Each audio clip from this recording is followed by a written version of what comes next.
ladies and gentlemen, welcome back to the Pitchside Podcast channel. I am your host, the HOD of the PSP, and join me, like, share, comments on the video. What do you think of what I'm about to say about the particular topic that I'm going to be talking about later on, of course? Subscribe to the channel, of course, consider that. It'll help me reach 500 subscribers, let's say. That is my goal at the moment, and of course follow me on social media. I'm at PSP on Twitter, PitchsidePod on Instagram. You can listen to the podcast on Spotify, Google Podcasts, or wherever you can get it from, or catch it on www.webreathesports.com. So enough with the hippie talk, enough with the introductions, let's get straight into what we're talking about. Of course, it is late December. The new year, of course, Happy New Year everyone. It is January incoming, so you know what that means. It's a transfer window opening in the world of football, and one of the biggest sagas, if not the biggest saga of the transfer window at the moment, has to be Jadon Sancho's on and off deal with Manchester United. Now let's get this straight out of the way. Jadon Sancho's deal with Man United is pretty much a set in stone kind of thing. Jadon Sancho is going to United at a certain point. January or the summer, the surefire thing probably that he won't be at Dortmund next season. That is about as sure as you can get in this situation. And you know, this sort of deal has been almost almost cancelled, and almost went on a serious roller coaster in the last couple of months. Of course, everybody remembers that in the summer, Jadon Sancho almost left Dortmund for Man United, and the money was there, the contract was made, the pre-agreement sort of was made between the two sides, but in the end, Michael Zorc, the sporting director at Borussia Dortmund, decided, well, no, Sancho is not leaving. The guy decided not to leave the club until further notice, and it obviously put its effect on Jadon Sancho's performance at the club. The guy is not the same, really. His form hasn't been the same. He barely scoring goals, making assists, making any sort of impact at Borussia Dortmund, and it's clear that his head is not in the game anymore. But, and hear me out what I'm about to say now, because I think I might really, I might start a problem, probably start an argument with the United fans. But I think Jadon Sancho shouldn't be going at Man United, and I think Jadon Sancho is not going to be working at Man United for two simple reasons. The first reason, we saw a lot of these sort of deals where the players are so eager to move out of that club into a supposedly bigger club for huge money, and it fails horribly. And I don't need to name names, but the examples are so clear. You could mention in the last just 2 seasons or 3, you could mention Philippe Coutinho, you could mention Antoine Griezmann, you could mention Ousmane Dembele going to Barcelona. Barcelona on their own, by the way, are a whole list of flops in the last couple of seasons. And maybe I'm going to be talking about them in another video, but for the moment, let's talk about Jadon Sancho. Again, compared to Jadon Sancho, Antoine Griezmann, there's Eden Hazard as well. Examples are popping up as I speak, really, and of course, I'm sure I forgot a lot. Feel free to remind me of those in the comments below. But Jadon Sancho is probably going to be another one of those deals where the player is so eager to leave the club that he leaves the club and he ends up in a very tough situations. We saw that actually in Paul Pogba, in the side that he's supposedly linked with, Manchester United. Paul Pogba's career at Man United has been an on and off, constant sort of waiting on the edge. Is Pogba's going to be the same as Juventus? Will he? Won't he perform? Will he be at his best form or not? And in the end, he wasn't. He didn't reach the heights everybody expected him to be. Paul Pogba's career at Man United, I think, suffered a lot from his own, I don't want to say laziness, but I think his own mentality, his own sort of way of thinking that he's not the leader, that he's not the boss. Again, back to Jadon Sancho, of course. I don't want to drift a lot on the subject. I don't want to make it about Paul Pogba. Back to Jadon Sancho. Again, he might not work at Man United for the reason that I mentioned, because these deals, we saw them, because Jadon Sancho's price is now 120 million. That is a set price now. United are not going to go above that. Dortmund are not going to go lower than that. It is going to be all in all, and there was the sort of division of how the fee is going to be paid between the clubs. I mean, it was already agreed, I think, in the summer how it's going to be paid. Like 90 in the first year and 30 million euros add-ons or something like that in the next couple of years, as long as his contract is enduring at Man United. So his deal is not about finances, and we saw that the Man United board isn't exactly shy of spending money. We saw that, of course, with Paul Pogba way back when, and we saw that with Harry Maguire, 75 million euros, we saw that with Aaron Wan-Bissaka. I mean, relatively, Aaron Wan-Bissaka is almost an unknown on the scene, and he was bought for 50 million euros with Crystal Palace, so that is quite the hefty price as well. So Jadon Sancho moving there in terms of finances is not going to be an impossible feat. He could be brought on for 100 million, 420 million euros, and he would be the big summer deal probably that everybody wants, and the board, at a board level. And here's where the second reason we transition to it very smoothly. I don't think the fans want Jadon Sancho either, and I know the hype could be big for Jadon Sancho. The player has a lot of potential. For a 21, near 22 years old, he's already an international at England, he already has a career almost behind him, it feels. At Borussia Dortmund, he has some sort, obviously he has potential to fulfill, he has a future ahead of him, his best years are still to come, but he feels already like overhyped by the board to an extent where the fans are always expecting him to come in, but without actually wanting him to come into the squad. And that argument popped up in the early parts of this season, especially after the early shaky start for Man United, where they had a horrible home form, losing 3-1 to Crystal Palace and of course losing 6-1 to Tottenham Hotspur at Old Trafford. It posed the question whether they needed Jadon Sancho or not at the club, and the answer by a legion of fans, a lot of fans, and a big contingent of them was no. They don't need Jadon Sancho. The last thing they would need is to add another winger to the already list of wingers they do have. They have Marcus Rashford, who can play that position, of course the number one sort of player in the winger position. Then you have Mason Greenwood, you have Daniel James coming in, you have Anthony Martial, who could play that position. He's not effective yet, but he can play that position. And you have, probably a host of players who could, sort of hover around that position. Now you have Van de Beek can play that position. Bruno Fernandes could be used in that position for all of his sort of brilliance as a proper number 10, and he's probably one of the best, if not the best at the moment in the Premier League. So the question by some of the fans would be, why bringing in Jadon Sancho, and why bring in someone who you don't know if he's going to fulfill the potential, because again, linking to the first reason, some of the big money signings for other clubs have failed horribly. And the guy seems too eager to go to Man United that his head is off the game. It looks like the case of Eden Hazard when he wanted to leave Chelsea. His head was slightly off the game because of that. Riyad Mahrez, when he wanted to leave Leicester City for Manchester City, his head was off the game to a point where he didn't want to train anymore. I'm sure people forget about this, but I certainly didn't, because I went through that period and watched the news around it. Jadon Sancho is an eager player. He wants to leave the club. Yes, he decided to stay for another season, but don't give me the slack that he doesn't want to leave Dortmund and go to Man United. He wants to do so.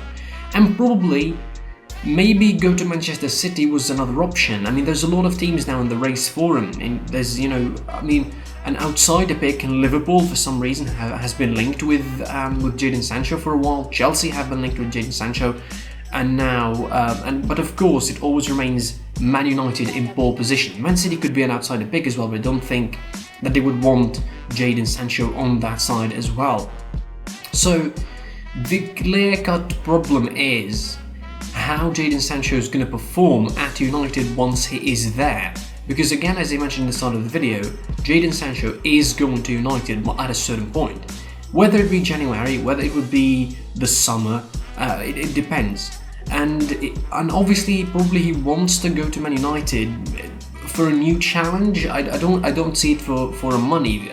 Jadon Sancho doesn't strike me as someone who would want to go for a club because of the money. Because if he did, and he was intent on going for Manchester United because of the hefty price and the incredible wages, they promised him like an incredible wage. They promised him, I think it was in around the region of 180 a week, which it is bonkers. Like Paul Pogba barely gets In his start of his career at United was barely getting the same number. Now, of course, it's 350 a week, so yeah.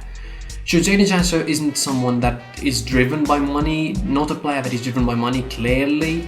So from my point of view, I would say that the only obstacle against United's move for Sancho is the player himself. And is Sancho focused on the game? Does Sancho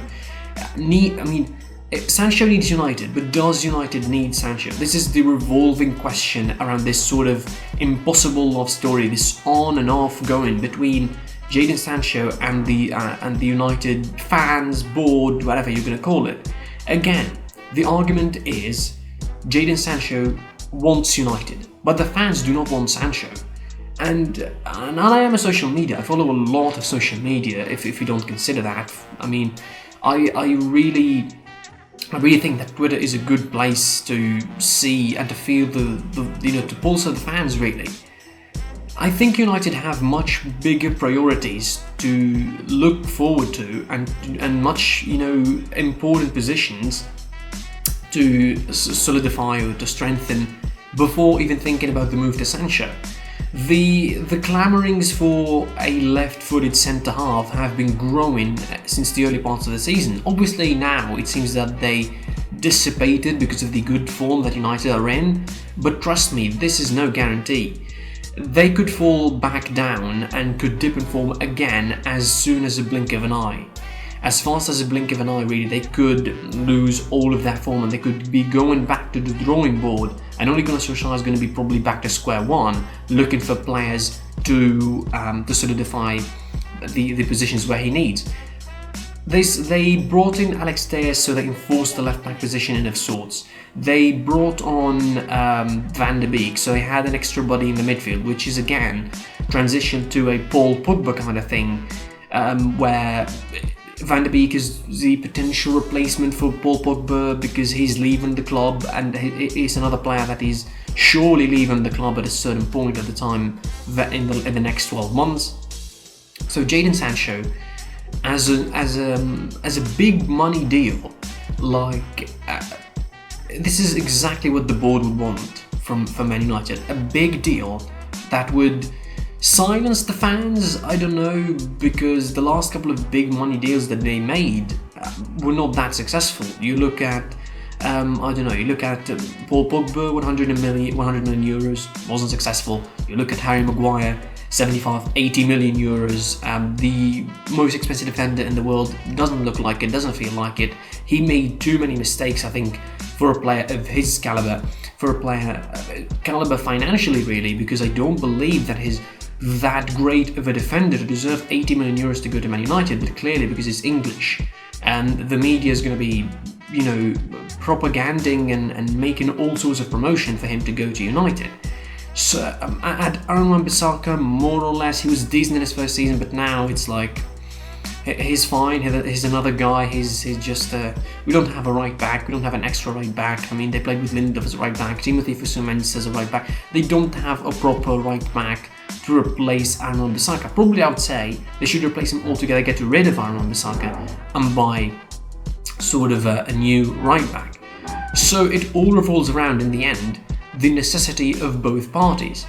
Jadon Sancho needs United. He cannot perform any more at Dortmund. Let's be clear about this. There would be no resurgence for Jadon Sancho at Dortmund. It's not going to be all of a sudden he's going to be like, okay, he's going to lead Dortmund now to the Bundesliga title, and he's going to lead him to a double and pull Champions League miracle and make, and win them a treble or anything. There is not going to be such option for Jadon Sancho. He won't contribute a lot to Dortmund's success this season. He's not the number one anymore, because another also argument in this, that he's not the number one anymore at Dortmund. There's Erling Haaland, who obviously is number one, and he is the man at Dortmund at the moment. And that is also another story on its own, whether Haaland is going to be leaving Dortmund as well in the next 12 months or so. That remains to be a question. So the necessity from Jadon Sancho is there. He needs to go to a club where he can find himself and he can be an important part of the organisation, and he feels wanted by the board of Man United. But again, and I'm going to recur this more than once, I think, the fans, at least a big contingent of them, I don't think that they need Jadon Sancho. They see that there are priorities to sort of take care of before even thinking or considering a Jadon Sancho move in January or in the summer or any kind of point in the next year or so. So I think that's about it. Whether this deal is going to be happening or not, it remains to be, sort of a matter of time, I think, before Jadon Sancho eventually joins United. It might be a matter of 1 month, 6 months, post Euros. Everybody knows that these kind of deals, stay brewing in the background a little bit and then they explode just in your face. I mean, again, a lot of examples of these big money deals not happening until the very last moment. Like when you think these deals go off radar for some reason, they just happen. Griezmann goes to Barcelona in the probably last possible time. Neymar going to PSG in the probably the most surprising of ways of all time. Coutinho going to Barcelona when nobody expected it. Hazard going to Real Madrid when everybody sort of sleeped into the idea that Hazard is going to Real Madrid. And he just won the Europa League with Chelsea and everybody thought, well, he's not leaving, but then he left straight afterwards. So these are the kind... So this is my argument. And again, this is the kind of argument that I would put out there for everybody to discuss. And, you can throw your own judgment in the comments below, of course. That's it for me. I said my piece. I think I said my 2 cents about the situation. Like, comment on this video. What do you think of this whole saga about Jadon Sancho? Like, again, share the video if you feel like it with United fans, Dortmund fans. Tell them to subscribe as well. Let me get past now that 250 marks that I finally did get to. Help me reach 500 subs. I think I would say by the end of January I want to be in a better place. I want to be reaching 500 subs. Thank you for listening. Thank you for watching. Obviously this is not a video format. It's an audio content, but I appreciate the attention. Thank you for watching. I was your boy, the HOD of the PSP. You can follow me on social media. I'm at SciPSP on Twitter, PitchCycle on Instagram. To be fair, I'm more active on Twitter. And until the next video, I will be seen soon. Of course, the podcast is going to be dropping tomorrow as well. I'm going to be previewing the weekend action, hopefully around Europe. I was your boy, the HOD of the PSP. One more time, and goodbye.